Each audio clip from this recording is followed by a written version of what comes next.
Ibibigyan po tayo kayo ngayon mga kaibigan. Samahan niyo po ako, puntahan po natin siya sa bahay na dalawin ko po at bibigyan ko po ng konting sorpresa para maging masaya siya ngayon dahil alam naman natin na talagang kailangan niya talaga to para sa araw-araw na pangbihis niya. Tsaka po na masusurprises siya ngayon sa aking ibibigay. Puntahan po natin sa bahay ng mga kaibigan. Samahan niyo po ako doon sa bahay nila. Ay po mga kaibigan, nandito na po tayo ngayon sa bahay nila ni Tio Igoy at saka ni Tia Miri, kung saan dinala po natin siya upang may surprise po tayo ibibigay sa kanya, no? Kay Tio Igoy. Tsaka na sasaya yun siya mamaya pagdating niya. Pero ngayon ay umalis raw. May pinuntahan lang raw doon sa bahay nila kaya wala po rito, hindi po natin naabutan. At saka yung narito ay si Tia Miri lang, nakita natin na nagsasaing po siya. Nandyan po si Tia Miri, naiwan ngayon.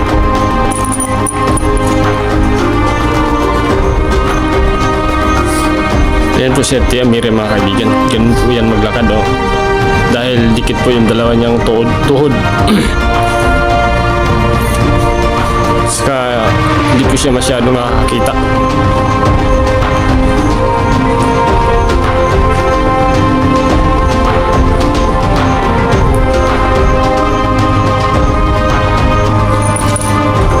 Mahirap din yung ganung kalagayan mga kaibigan, no?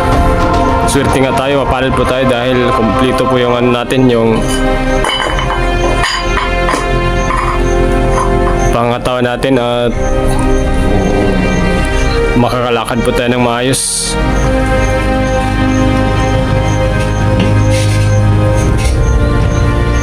Minsan po nagpapasuhol po sila ng mga kaibigan ng guna at saka nalabada po ito minsan.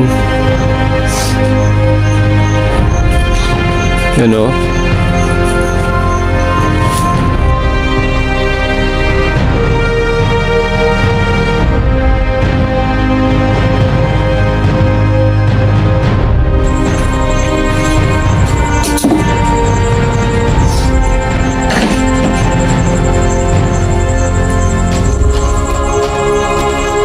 Doon hanggang lamok tira mga gabi, ano?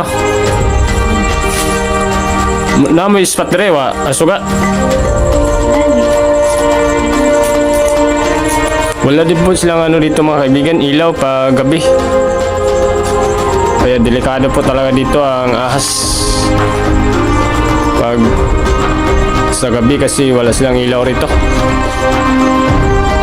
Kaya once nga magtagumpay po ito yung mga ginagawa ko ngayon mga kaibigan, ay gusto ko rin na makakatulong sa kanila at bibilhan po natin sila ng medyo komportable na ilaw na.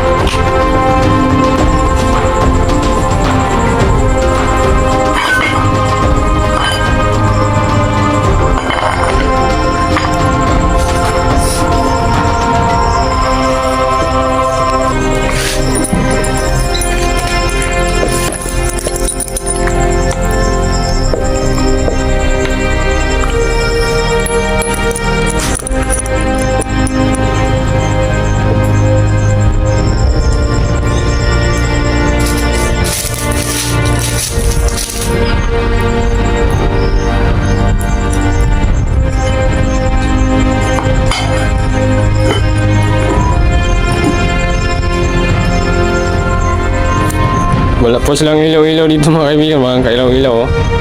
Wala po talaga silang ilaw dito pag gabi.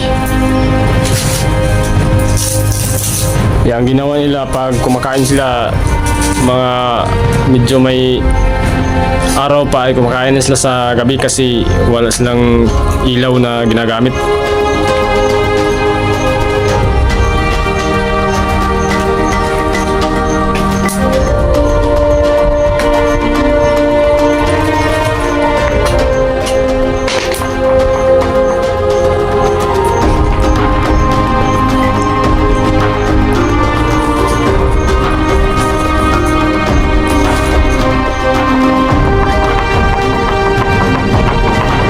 po si kaibigan. Diyan po si Tio Igoy natutulog sa likod ni Tia Miri na mayroong bubong na nilagay.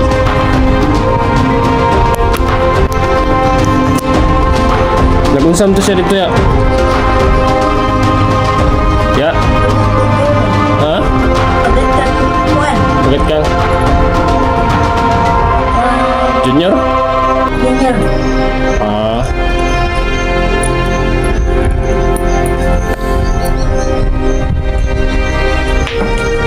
Yan po si Tio yung natutulog mga kaibigan. No? Yan. Yan po yung bubong na ng kanilang bahay.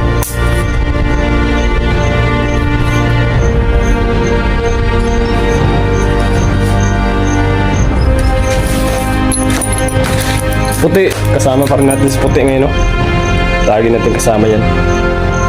Yan po yung ano, la kusina nila. Yan. Itong bahay na ito mga kaibigan ay pinatirhan lang po ito sa kanila, sa kamag-anak namin. Yan. Ito po yung bubong nila.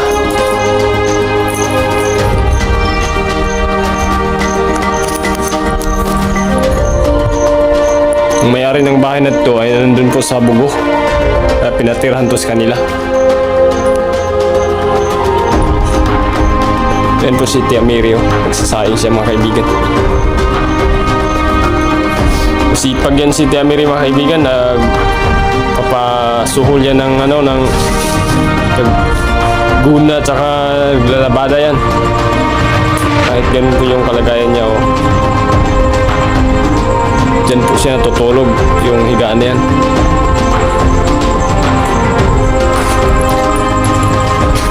Dito.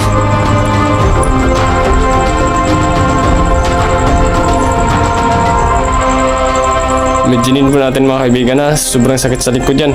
At saka maraming lamok po dito. Tayo nga na nasa magandang higaan tayo. Nahirapan nga tayo pag maraming lamok. How much more kung nandito po tayo natutulog sa bahay na to na open. Sobrang daming lamok pag gabi at saka pag umulan ay tumutulo siya.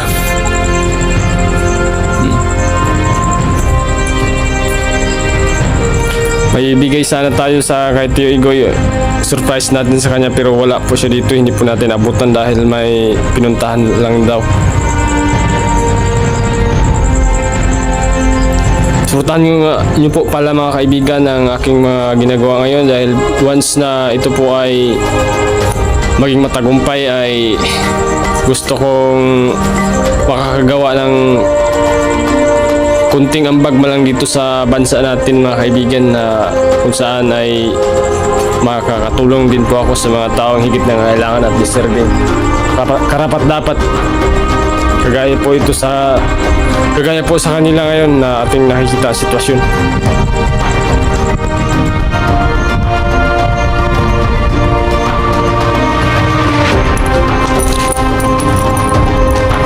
Hanggang sa susunod nga po mga kaibigan nyo, salamat nga po pala sa panunood nyo po sa ating munting channel at suportahan nyo po para sa darating mga araw ay marami pa po ang aking magagawa sa bansang ito.